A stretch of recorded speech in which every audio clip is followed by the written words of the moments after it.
Olá pessoal, aqui quem fala é o professor Hudson e vamos começar agora mais uma aula de língua portuguesa.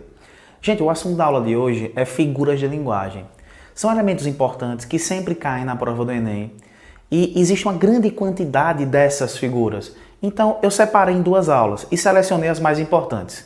Algumas agora na primeira aula e outras na segunda.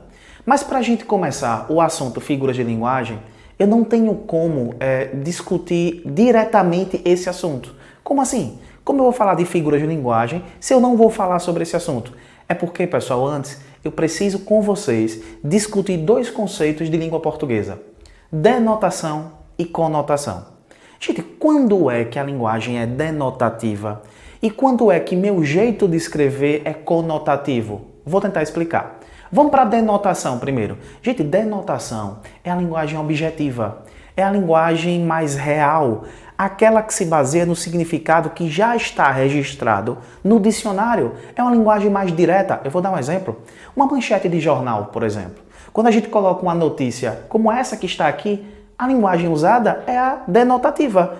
O modo de escrever, o modo de apresentar essa informação é através da denotação, porque eu preciso de objetividade, eu preciso apenas comunicar. Então vamos lembrar: denotação, linguagem real, objetiva, como essa da manchete que vocês estão vendo.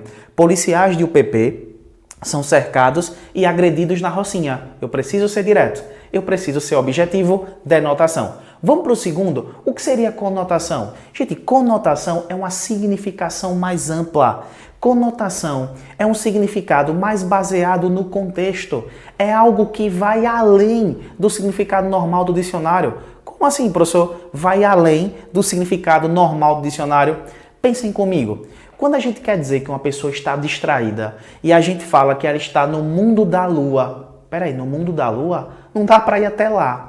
Então, esse elemento, esse tópico frasal, essa ideia é uma ideia baseada em conotação. É uma ideia conotativa, porque vai além da interpretação normal. Você vai ter que perceber que ali é uma linguagem figurada para dizer que alguém está distraído. Quem aqui que está assistindo essa aula nunca ouviu uma música que lhe deu prazer? Nunca ouviu uma música que lhe fez viajar? Como assim viajar? Se a gente está parado num lugar, geralmente, ouvindo essa música. Esse viajar é conotação. É a ideia de se divertir, é a ideia de ter prazer, de se projetar para fora do estado normal. É assim que a palavra faz. No sentido da conotação, é ir além do normal, é ir para além da interpretação básica. Isso acontece, por exemplo, na publicidade. Quando o Red Bull, na sua propaganda, diz que Red Bull te dá asas, é conotação. Dá asas em que sentido? Literal não pode ser. Deve ser em outro sentido. Deixa mais esperto, animado, feliz, festeiro. Eu não sei qual é o contexto, mas eu sei que é conotação. Quando alguém está muito feliz e diz que está caminhando sobre as nuvens. Gente, literalmente, isso é impossível. Na prática não dá. Mas a conotação, a liberdade que ela nos dá de perceber que andar nas nuvens pode ser feliz, contente, esperançoso. Portanto, a gente tem que gravar essa ideia. E conotação também está nas músicas. Quando o Djavan escreve que teus sinais me confundem da cabeça aos pés, mas por dentro eu te devoro. Como assim te devoro? A gente não está falando aqui de canibalismo. A gente está falando provavelmente da ideia do eu lírico de dizer que ama loucamente, tem um apego muito grande pela pessoa. Então esse devorar é baseado em conotação. Pessoal, quando esse cantor de brega, o Vanderlei Andrade, ele diz que vai roubar o coração de alguém, eu vou roubar seu coração, isso tecnicamente não pode ser interpretado como denotação, porque não vai pegar o coração de alguém. Isso tem um lado poético, tem um lado de roubar o coração, é conquistar o amor daquela pessoa. Então entendam, isso aqui é conotação porque vai além do sentido normal e passa a significar outra coisa, passa a ter um sentido figurado. Gravamos isso, denotação real, conotação é figurado, é imaginação. E por que eu estou apresentando denotação e conotação antes de falar do tema figuras de linguagem?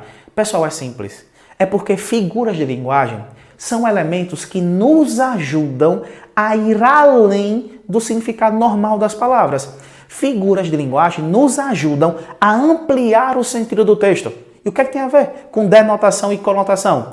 É só para dizer a vocês que a partir de agora eu vou desprezar um pouco a denotação, o real, e eu vou ficar mais na conotação, nas grandes possibilidades que a linguagem me dá para apresentar uma ideia.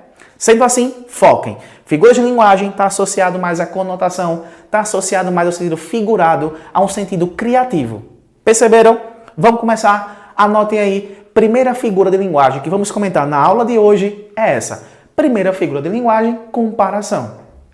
Pessoal, comparação é o óbvio. É essa imagem das duas frutas. É comparar as qualidades, as características, os defeitos de um ser em relação ao outro. Então, toda vez que dentro de um contexto, de uma música, de um poema, você vê a associação de algo, de um elemento, com outro ou com a característica de outro elemento, essa junção dos dois se dá por comparação. Quais são os elementos que me provam que eu estou diante de uma comparação? Os elementos comparativos, como, tal qual, igual a, que nem. Então é fácil perceber isso. Eu vou dar um exemplo, viu? Na música de César Menotti e Fabiano, Como um Anjo, ele diz que, como um anjo, você apareceu na minha vida. Você apareceu na minha vida com as mesmas características que um anjo apareceu na minha vida, ou apareceria na minha vida. Fica evidente que eu estou comparando as suas virtudes, as virtudes da pessoa amada, às virtudes de um anjo. Isso é retratado pelo conectivo como. Eu posso um pouco à frente, na música de Capital Inicial, ele fala que aquilo é tão certo quanto o calor do fogo. Então aquilo que ele tem uma certeza tão forte quanto o calor do fogo. Aquela ideia que ele tem gravada na mente é tão intensa quanto o calor do fogo. Isso fica evidente pelos conectivos. Anotaram? Primeiro elemento, primeira figura de linguagem, comparação. Vamos para a segunda? Anotem aí. Metáfora. Pessoal, o que é metáfora? Metáfora é uma comparação. E peraí, por que eu falo que metáfora é uma comparação? E eu diferenciei, eu separei de comparação. É porque metáfora é uma comparação mais tímida. Pessoal, metáfora é uma comparação que não usa como. É uma comparação que não usa tal qual. É uma comparação que não usa que nem. Se não usa, como é que ela faz? Eu vou dar um exemplo, viu? Cheguei na casa de um amigo. Esse amigo meu vai a uma festa comigo. A gente vai tomar uma cervejinha no final de semana. Pessoal, eu estou na frente do apartamento, ele está lá em cima e ele está se trocando. E eu tô com a raiva dele porque eu acho que ele é muito lento. Tá demorando demais para que a gente saia. Então olhe lá pro quarto e diga assim: Rafael, você é lento como uma tartaruga. Lento como uma tartaruga. Comparação. Não é metáfora. É a figura anterior. Agora veja a diferença. Rafael, você é uma tartaruga. Quando eu falei, Rafael, você é uma tartaruga, eu tô atribuindo a ele a lentidão, mesmo que eu não use como. Portanto, metáfora é uma comparação que ao invés de usar como, tal qual, ele faz uma afirmação com um sentido figurado. Pessoal, se por um acaso eu acho que meus problemas, minhas obrigações são o mundo, eu vou dizer que o mundo está nas minhas costas. Essa ideia é, eu estou carregando o mundo, eu estou carregando muitos problemas. Eu estou dizendo que esse mundo é ou são os meus problemas. Esse mundo representa o pacote de problemas. Perceba que é uma afirmação direta. É uma comparação? É, mas eu não estou usando como. Vou dar outro exemplo. Os pais cortando as asas de um filho. Eu coloco a frase, o pai ou os pais cortaram as asas da criança. Cortaram as asas da criança não é um sentido real. Essas asas representam a liberdade, essas asas representam a criatividade. Perceba, eu não estou dizendo as asas são tão fortes como a criatividade. Eu tirei o como. Se você não entendeu ainda, eu prefiro passar, foque aqui. Os olhos dessa mulher me parecem brilhantes. Se eu fosse fazer uma comparação, eu diria, os olhos dela brilham como estrelas. Mas se eu estou focando na metáfora, eu tiro como. Seus olhos são estrelas. Eu vou passar. Se por um acaso eu acho que Usain Bolt, corredor jamaicano, é rápido como um raio seria comparação. Tiro como, gente? Usain Bolt é um raio. Ao fazer essa afirmação, eu acabo de processar uma metáfora. Portanto, metáfora é uma afirmação que, mesmo sem o como, mesmo sem o tal qual, gera uma comparação, mas não coloco esses elementos dentro do contexto, já faço a afirmação direta. Eu pego, por exemplo, nessa música de Vando, falecido cantor de música romântica brasileira, ele colocou: você é luz, é raio, estrela e luar, manhã de sol. Gente, você é luz, você brilha como a luz. Você é raio de estrela, você brilha como um raio, brilha como uma estrela. Você é luar, você brilha como luar. Você é manhã de sol, você brilha como uma manhã de sol, mas sem o como. Dessa forma, a metáfora afirma. É uma comparação, mas sem usar qualquer conectivo que dê ideia de comparação. Nessa música de Ana Vitória, por exemplo, Trevo, a gente tem: tu é trevo de 4 folhas, é manhã de domingo à toa, conversa rara e boa, pedaço de sonho que faz meu querer acordar para a vida. Pessoal, quando eu pego esse trecho, tu é trevo, tu é como um trevo, na ideia de trazer a sorte, mas não coloquei como não, é por isso que é metáfora. Tu é manhã de domingo à toa, tu é, deveria ser és, mas aqui está na linguagem informal, tu é conversa rara e boa, tu é pedaço de sonho. Portanto, fazer a afirmação direta num sentido figurado é metáfora. Usar como, tal qual, que nem, a gente vai para a comparação. Sendo assim, primeiro foi comparação, segundo foi metáfora, vamos para a terceira, anotem aí, metonímia. Pessoal, o que é metonímia? Gente, eu fiquei na dúvida quando eu pensei em apresentar essa figura de linguagem para vocês. A dúvida era: metonímia foi criada para facilitar a comunicação? Ou metonímia é uma figura de linguagem que é baseada num certo charme de alguém que inventou? Eu não sei. Eu vou pensar a metonímia pelo lado da facilitação. Eu vou dar um exemplo. A dona de casa, normal, digna, trabalhadora, ela geralmente pede a alguém que vá comprar Bombril. Gente, Bombril é uma marca, mas ela representa um produto chamado palha de aço, esponja de aço. Sendo assim, o que é a metonímia? Gente, metonímia é a representação de um elemento por outro semelhante. Metonímia é substituição de uma palavra por um termo de significado parecido. Quando você fala, vá comprar um Bombril, você não está falando exatamente da marca. Compre esse produto, que é a esponja de aço, que é a palha de aço. Vá ao mercado e compre uma Gillette. Gillette é a marca. O nome disso aqui é lâmina de barbear. Portanto, a troca de um elemento pelo outro, a troca dessa marca para representar todos, é uma forma de facilitar a comunicação. Porque talvez fosse mais difícil dizer, vá ao mercado e compre uma lâmina de barbear. Falar Gillette fica mais fácil. Mas eu sei que Gillette representa a lâmina de barbear. Pode ser até de outra marca, contanto que seja lâmina de barbear, que a gente chama de Gillette. Pessoal, por que eu falo que pode ser para facilitar? E por que eu também falo que pode ser uma questão de charme? Eu vou explicar por quê. Repara como fica poético. Eu dizer que no meu dia a dia, eu luto, eu trabalho para conseguir o pão de cada dia. Gente, pão aí, a gente não come só pão. A gente não se alimenta o tempo todo só de pão. Esse pão representa todo e qualquer alimento que a gente consome. Portanto, metonímia é quando você usa alguma coisa para representar um conjunto maior. É quando você troca um elemento em representação a todos os elementos semelhantes a ele. Isso aconteceu com o Bombril, isso aconteceu com a Gillette, isso aconteceu com o pão. Esponja de aço, lâmina de barbear e pão aqui representando todo e qualquer alimento. Dito isso, vamos analisar alguns textos. Se por um acaso eu afirmo a vocês que eu já li Clarice Lispector, é estranho.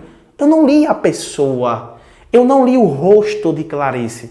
Então o que quer dizer isso? Gente, eu estou usando Clarice para falar de sua obra. Será que é esse livro, A Hora da Estrela? Será que é outro livro dela? Então ler Machado de Assis é metonímia. Por que ler Machado de Assis é metonímia? Peraí, eu não estou lendo o escritor, eu estou lendo a obra dele. Só que o nome aqui, Clarice Lispector, É uma representação da sua obra. Então, essa troca de elementos equivalentes ou de elementos que mantêm algum tipo de relação de significado é chamada de metonímia. Existe metonímia da música? Existe. Na música Que País é Esse? De Legião Urbana, em certo momento o eu lírico afirma: mas o Brasil vai ficar rico. O Brasil vai ficar rico. O país não fica rico. O que fica rico são as pessoas que estão nele. Portanto, a representação ali de Brasil, Brasil quer dizer pessoas, a população, as pessoas que moram naquele lugar. Então, Brasil aí é uma metonímia representativa do povo que mora nesse lugar. Metonímia é a troca de elementos parecidos em que um representa um conjunto, em que um representa todos os elementos. É essa a perspectiva.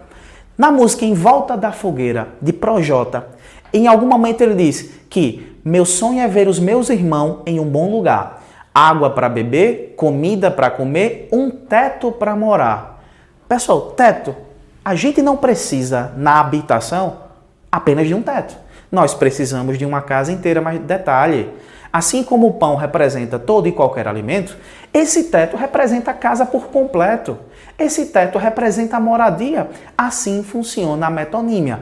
Um elemento, às vezes até fragmentado, às vezes até menor, representa um conjunto maior de elementos. Eu vou ao mercado comprar Nescau. Gente, eu pensei agora em Nescau, mas não é bem a marca Nescau. É a chocolatada em pó. Essa troca, essa associação é chamada de metonímia. Já vimos comparação, já vimos metáfora, agora metonímia. Vamos para o próximo, antítese. Pessoal, o que é antítese? Antítese é um jogo interessante. É você trabalhar com termos antônimos. Vou traduzir.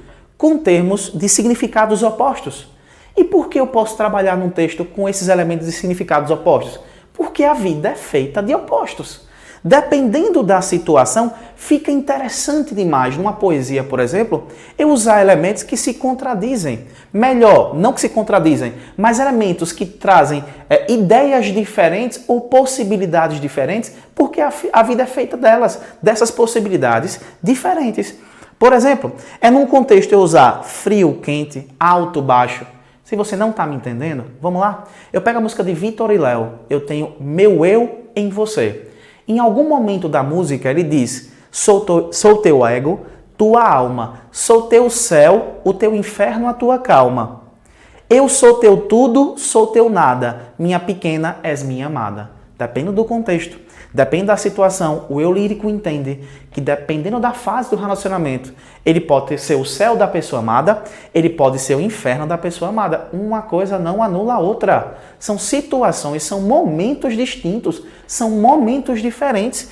Quando ele fala que pode ser seu tudo, seu nada, uma coisa não anula a outra. Gente, antítese é trabalhar com as possibilidades de significados diferentes. Antítese é trabalhar com palavras opostas, mas que são possíveis. Uma não anula a outra. Na música de Paralamas do Sucesso, Lanterna dos Afogados, ele traz a seguinte ideia: uma noite longa para uma vida curta. Gente, a sensação que ele teve é que aquela noite foi longa. A sensação que ele teve em contraposição a isso é que a vida é curta. E daí? As coisas não se anulam. São impressões diferentes, de sensações diferentes, de momentos diferentes. Simples assim. Antítese, palavras de sentido contrário, alternativas de sentido contrário. Antítese vem de antônimos. Antônimos, palavras que significam coisas diferentes. Antítese é usar palavras de sentido diferentes. O que seria então paradoxo? Gente, paradoxo é usar ideias diferentes no texto. Mas, professor, usar que eu sou teu céu e sou teu inferno não são ideias diferentes? São ideias, são palavras diferentes, mas que não se anulam, porque depende da situação, você pode ser os dois. O paradoxo, as ideias se anulam e aparentemente não tem lógica. Além delas se anularem, parece que falta um certo sentido. Parece que falta uma certa capacidade desse texto de fazer sentido. Eu vou dar um exemplo. Eu pego essa música de Caetano Veloso e ela traz: tiranizar é o título. Se você quiser me prender, vai ter que saber me soltar. Como assim? Parece que uma coisa está anulando a outra. Como você vai me prender me soltando? Como você vai conseguir me aprisionar me libertando? Parece que uma coisa anula a outra. Não são possibilidades diferentes. É basicamente a anulação de uma pela execução da outra. As coisas se anulam. Falta-lhe algum sentido. É uma liberdade poética que gera mais dúvidas do que certezas. Eu vou continuar?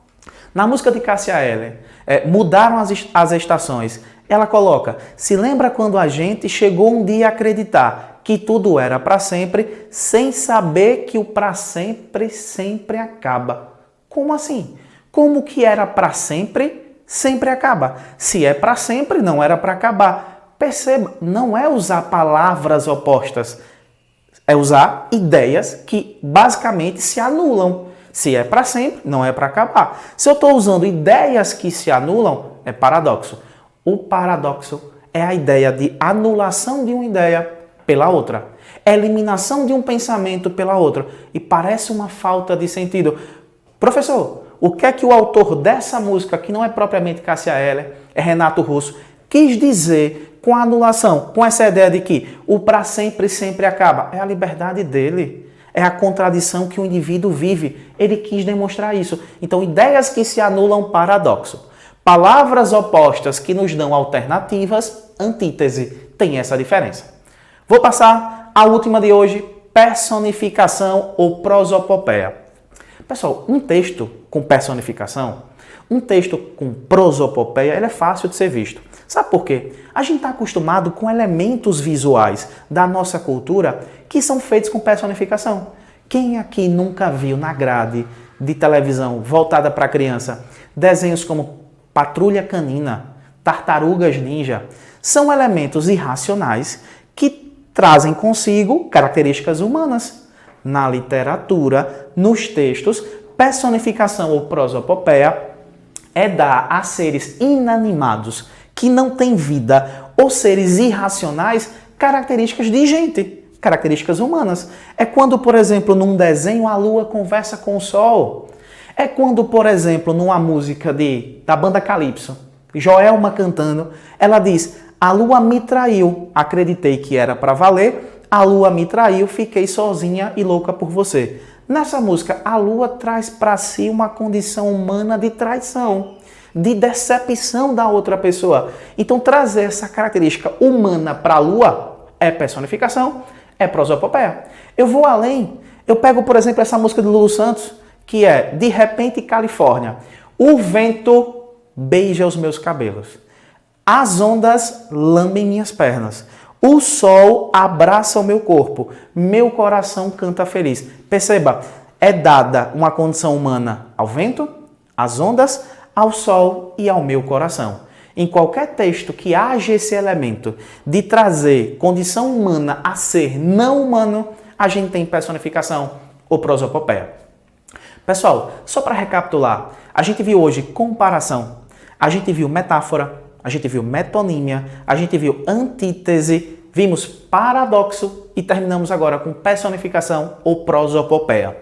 Qualquer dúvida, qualquer elemento, eu estou totalmente disponível para que vocês procurem os canais oficiais da escola, o Instagram, os grupos de WhatsApp das salas e tirem qualquer tipo de dúvida, façam qualquer tipo de questionamento. No mais, a gente encerra aqui essa primeira parte. Agradeço demais a atenção de vocês e até a próxima, pessoal.